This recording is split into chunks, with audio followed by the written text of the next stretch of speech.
बंगाल की राजनीति एक बार फिर से करवट ले रही है और इस बार केंद्र में है अभिषेक बैनर्जी।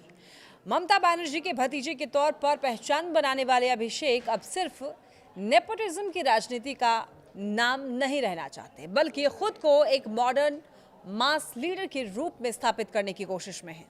और इसी कोशिश का नाम है उनकी नई राज्यव्यापी यात्रा आबर जीतबे बांग्ला, यानी बंगाल फिर जीतेगा। और ये यात्रा कोई साधारण पदयात्रा नहीं है, बल्कि आने वाले विधानसभा चुनाव से पहले टीएमसी की ताकत, जनता का मूड और संगठन की पकड़ को परखने की एक सोची समझी पॉलिटिकल स्ट्रैटेजी है। 38 साल के अभिषेक बैनर्जी युवा, ऊर्जा और राजनीतिक महत्वाकांक्षा का ऐसा मेल पेश करते हैं जो आज के बदलते वोटर से सीधे जुड़ने की कोशिश करता है। उनका मकसद सिर्फ ममता सरकार के 3 कार्यकाल की उपलब्धियां गिनाना नहीं, बल्कि जनता से दोबारा इमोशनल कनेक्ट बनाना है। रोड शो, जनसभाएं और ग्रास रूट्स संवाद के जरिए वो ये संदेश देना चाहते हैं कि बंगाल की पहचान, उसका सम्मान और उसका अधिकार किसी भी कीमत पर कमजोर नहीं होने दिया जाएगा। देखिए, बीजेपी पर कथित सेंट्रल प्रेशर और अथॉरिटेरियन अप्रोच का आरोप लगा करके अभिषेक बंगाली अस्मिता को चुनाव का बड़ा मुद्दा बना रहे हैं।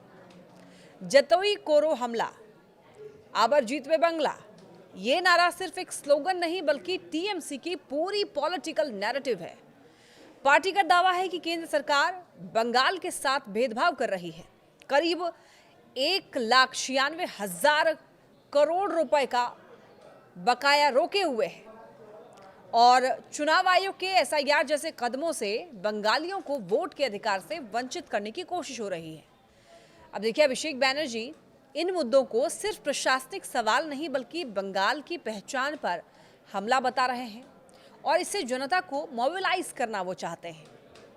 देखिए, अगर इतिहास देखें तो 2023 की नवोज्वार यात्रा अभिषेक के लिए टर्निंग पॉइंट साबित हुई थी। उसी यात्रा की जमीन पर 2024 के लोकसभा चुनाव में टीएमसी ने बंगाल में 29 सीटें जीत ली, जबकि बीजेपी 12 पर सिमट गई। उम्मीदवार चयन में भी अभिषेक ने पुराने पॉलिटिकल रूल्स तोड़े। यूसुफ पठान को अधीर रंजन चौधरी के खिलाफ उतारना हो या फिर नए चेहरों को मौका देना हो, ज्यादातर फैसले विनिंग साबित हुए। तो इससे पार्टी के अंदर उनकी पकड़ और ज्यादा मजबूत हुई है और लोकसभा में टीएमसी नेता के रूप में उनकी नियुक्ति इसी भरोसे का संकेत है। हालांकि देखिए, राह इतनी भी आसान नहीं है। 15 साल की सत्ता के बाद एंटी इनकम्बेंसी की बात भी उठ रही है। अब देखिए, विपक्ष इस यात्रा को 5 स्टार यात्रा कहकर आम जनता से कटी हुई बता रहा है। सवाल ये है कि क्या ये पॉलिश्ड कैंपेन जमीन पर मौजूद असली गुस्से और थकान को बदल पाएगा? क्या अभिषेक बैनर्जी सिर्फ एक रणनीतिकार बनकर रहेंगे या बंगाल की राजनीति का अगला बड़ा चेहरा साबित होंगे? आज अभिषेक बैनर्जी एक ऐसे मोड़ पर खड़े हैं जहां उनकी सफलता या असफलता सिर्फ उनका भविष्य नहीं, बल्कि टीएमसी की दिशा और बंगाल की राजनीति का अगला अध्याय तय करेगी।